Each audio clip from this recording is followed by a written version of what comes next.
My name is Lindsay Keene, and I'm interviewing Troy Flint, Director of PR for Oakland Unified School District. Hi, Troy. Thanks for joining us today. My pleasure. Can you start by telling us a little about yourself? My name is Troy Flint. As you mentioned, I'm the Director of Public Relations for the Oakland Unified School District in Oakland, California. We're one of the largest urban districts in the state, and over the past 7 years, we're the most improved urban district, which is something we're very proud of. Of course, as an urban district here in California, we have a lot of challenges. That's something that's common throughout the U.S. So that makes PR a very interesting and engaging and stimulating profession in this particular field. And can you tell us how you got into the public relations field? When I first started my professional career after graduating from college, I was working on the other side of the fence in journalism, which is really the flip side of PR and marketing to a certain extent. I was a writer there in the business and the metro sections for the Plain Dealer, which is the largest paper in Cleveland, Ohio. I did that for several years and gained a lot of experience interacting with public relations professionals. And then during the dot-com tech boom, I had the opportunity to take a position in the Bay Area across the way in San Francisco. I jumped the fence into PR. After that, I had a succession of jobs, both internal PR with technology companies and then also external PR with boutiques before coming into the public sector with the Oakland Unified School District. Great. And can you explain to us what the difference is between public relations and marketing? I really think the development of technology and personal communication forms has blurred the lines between PR and marketing.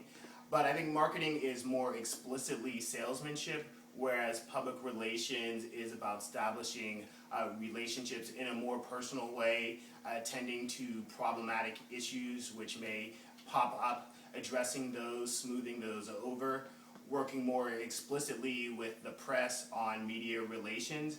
And in the public sector where I work, there's a lot of one-to-one contact with parents, with labor unions, and other vested interest groups, more so than marketing, which is looking at the wider picture. So really, it's a blurred line, and it's getting increasingly that way as everybody has more access through things like Twitter, through Facebook, and other social marketing tools. But you have to have skills on both sides of the fence to be successful. Great. And what are the greatest challenges you face in getting both positive and negative press? The biggest challenge in getting positive press in an urban school district is people tend to focus on the negative. In any urban school district, particularly in a city like Oakland, which does have unusually high crime and poverty levels, there are going to be a lot of sensational incidents. This is what the media focuses on because, frankly, that's what people want to see. That's what drives ratings. And so you have to create a counter narrative. In our particular situation, the nationwide perspective of Oakland is of a radical place, a place of high crime.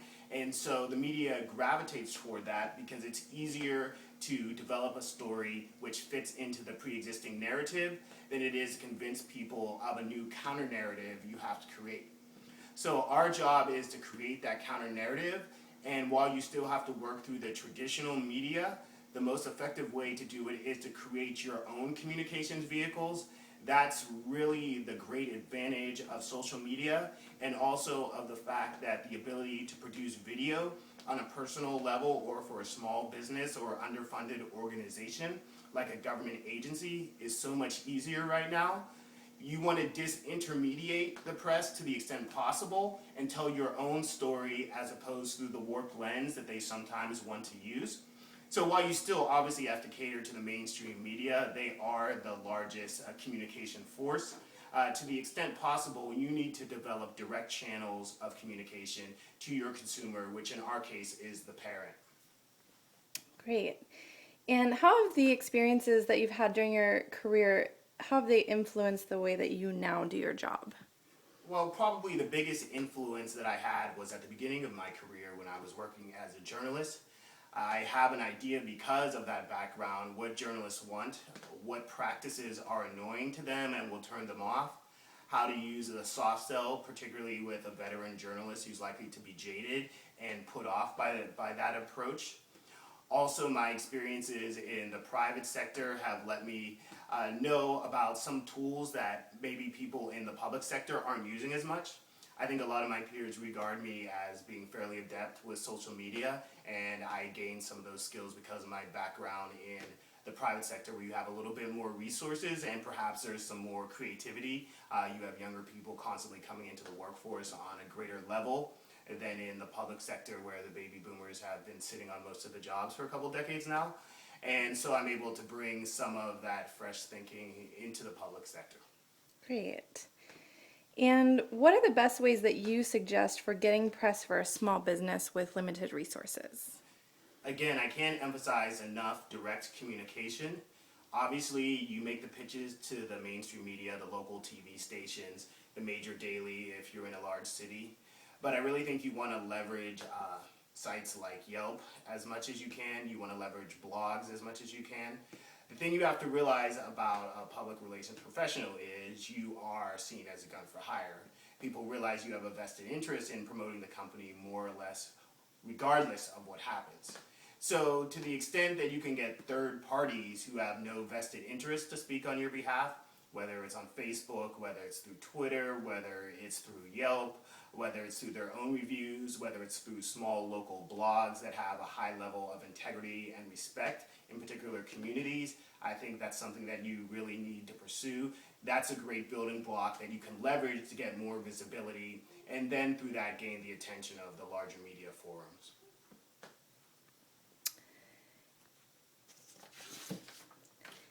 And what advice would you give to someone who's considering a career in public relations? Public relations is about communication. Obviously, the fundamental building blocks are being a good writer, being a good speaker, being willing to go out in front of the public and to address sensitive issues. But beyond those rather obvious skill requirements, you have to have the proper temperament. Basically, public relations is not a great job for someone who gets overly emotional or who is going to react very strongly to negative feedback. Often, people are more ready or more apt to express negative experiences. They're often going to be very hostile. So if you react strongly to that, this is probably not the profession for you. You have to be able to eat it a lot when you're in PR. You need to maintain a calm demeanor. You need to dissociate yourself from your emotions and try and think critically and analytically about the best way to diffuse a situation, regardless of how it impacts your pride or your emotions. And I think that's something that not everyone considers when they go into public relations. Great. And one final question. If a small business owner has just a few hours per week to spend on their marketing or their PR, what activities would be the best use of their time in your opinion? I would recommend creating a blog. I think sometimes people are intimidated by blogs because they think the posts have to be long. It doesn't have to be War and Peace. And I would really augment the blog with video to the extent possible. I would definitely pay attention to Google search and how you can work the search engine optimization to get better rankings and to drive people to your site. I would recommend, of course, Twitter. You have to have a Facebook page and a website naturally, but again, I think the number one tool is creating your own content and then proselytizing, finding advocates, friends of course, but then also clients, and using them to spread the gospel about what you're doing. Word of mouth is the most valued form of communication. People respect recommendations from friends or people with industry knowledge the most. So to the extent that you can get people to go out and sing your praises, that's the number one thing that you can do.